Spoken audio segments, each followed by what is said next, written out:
It's it's New York in the fall, so it's 6 o'clock in pitch black. But to start, I know you guys probably talked about the POV a lot, but I wanted to ask you guys as actors, the vulnerability when the camera flips and you're no longer the POV, but you are the actor on the other side of the camera. How is it for you knowing that like we, the audience, are looking directly into these characters' souls and understanding them as people in the same way that like we would have a conversation and look at someone in that way versus, a normal acting scene where you get to connect actors with each other. Mhm. Hmm. Hey. Yeah, I mean, I definitely didn't think about it while we were making it, like that the audience was gonna be. I mean, it might have crossed my mind, but that like was gonna be looking into our eyes. I was just. Oh, I guess. Well, I guess I didn't think about it because I was trying to look in Elwood's eyes or in Ethan's eyes as I was looking down the lens. But yeah, I have heard people talk about that, like experience of they were like, yeah, you were just staring into my like you I was staring into your eyes and you were staring into mine. And I was like, oh right. Yeah. Oh, that's right. Because you can't, you're not looking at, we're not watching these takes back either. Hmm. And so during that process, you do kind of forget that that's how it's going to be presented when the movie's all done. So I think it was a little jarring for me as well, and there was a bit of a disconnect when I first watched it. Maybe part of the that's part. Wow, words. Yeah.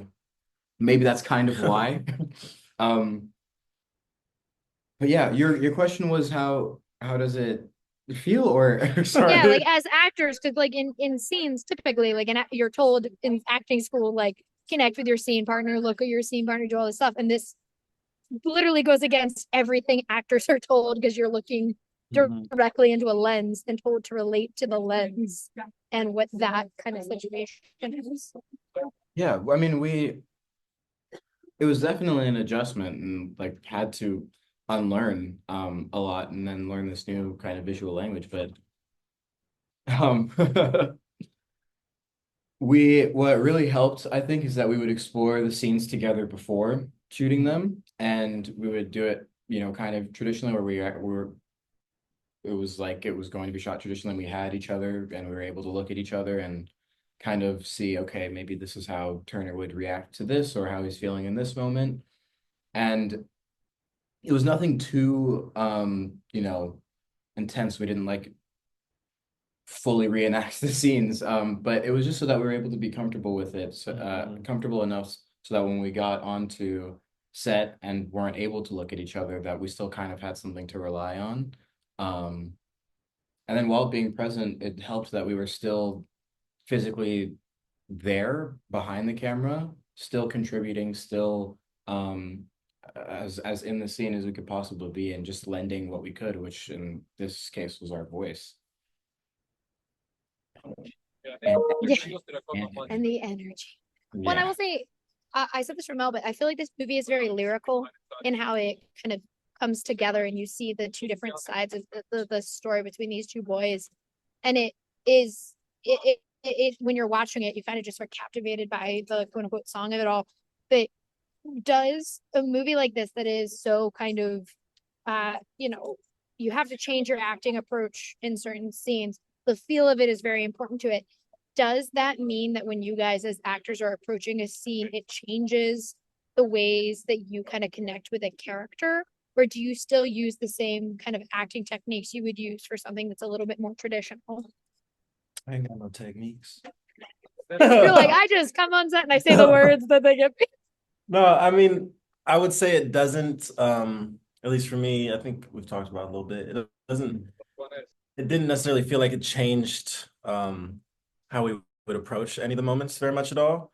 It's still the exploration and the it's about like, yeah, still being as present and honest and just living in the world as much as possible. And then as far as like the rhythm and like, the lyrical aspect of it, knowing how not knowing as much about like how Ramel's viewing it and how he's gonna cut it and everything. We kind of Yeah. leave that to him, and we get to just go and live in this thing completely as we would if we were making something else. And then yeah, so it's nice.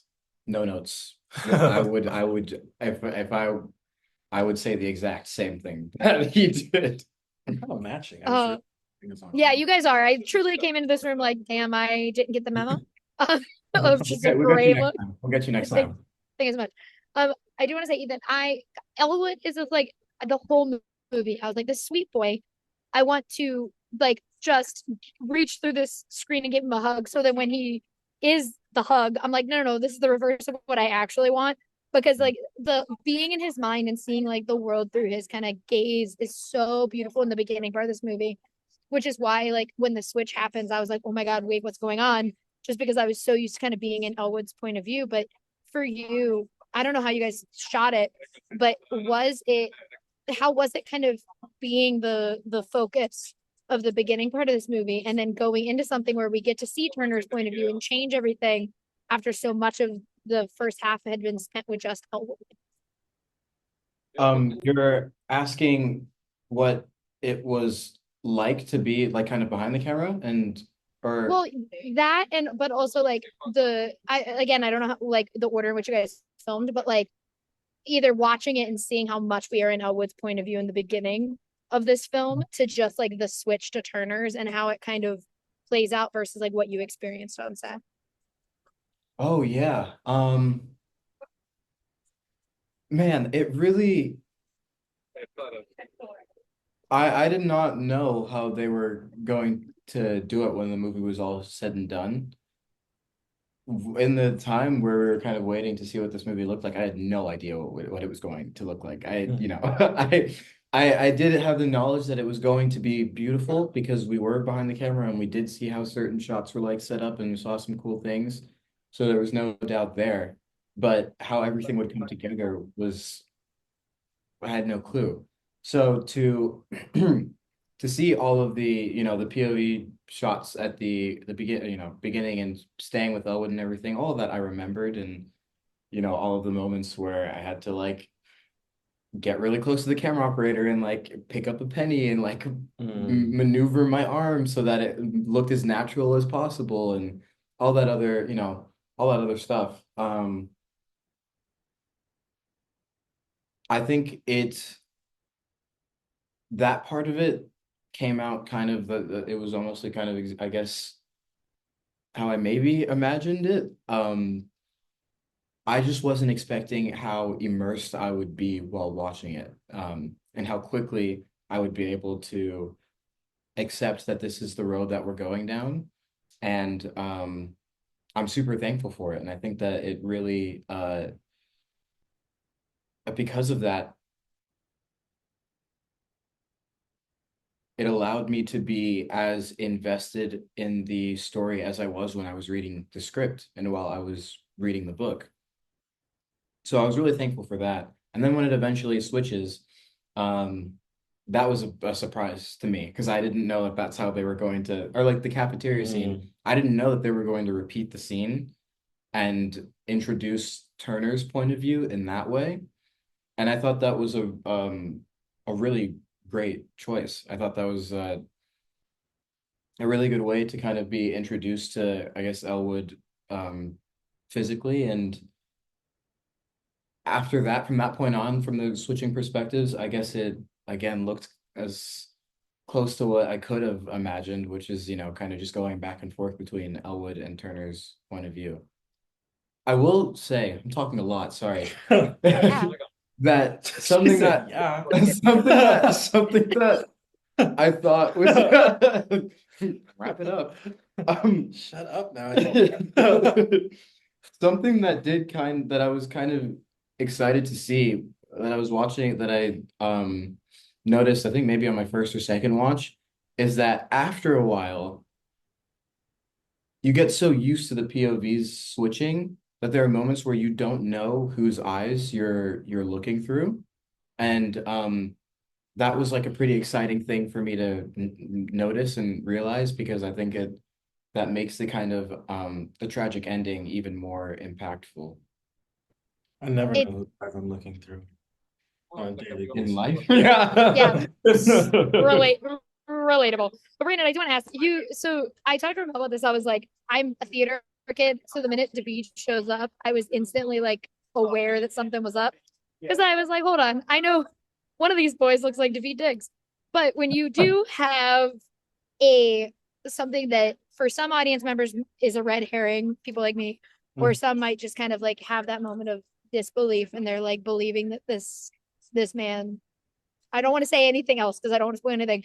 But for you as an actor, when you are watching something as a complete product and you get to see those moments where we see the back of David's head and you get to hear him kind of bringing this character to life, how does that feel for you as an actor? Is it kind of like an out of body experience where you're watching the progression of this character? Or is it just kind of cool because you're like, well, I know what happens? Mm. Hmm. It's funny. I know parts of it were like what you're speaking on and like not wanting, and I can't speak on it too much either because of not wanting to spoil anything. But there was thoughts like that in my head where I was like, oh, I see how they hid that. I see how they, yeah, you're like, Yeah. but yeah, I'm trying to remember if there was like,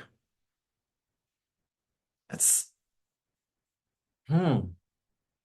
I mean, I think it's like all three of those because I also had the feeling of like, yeah, I'm watching it and I know what the twist is, but I'm also so invested and I'm just like, oof, like, and some of the scenes that like the scene he did with Craig Tate, the scene they do together, crazy, crazy. I don't ever remember feeling like kind of seeing it from that perspective of like seeing the progression of this character, like an older version or like kind of, hmm, I don't know. Hey, I that's answered some okay. of it. Like I answered most of it and I appreciate it. I love this movie so, so much. I think it is so beautiful.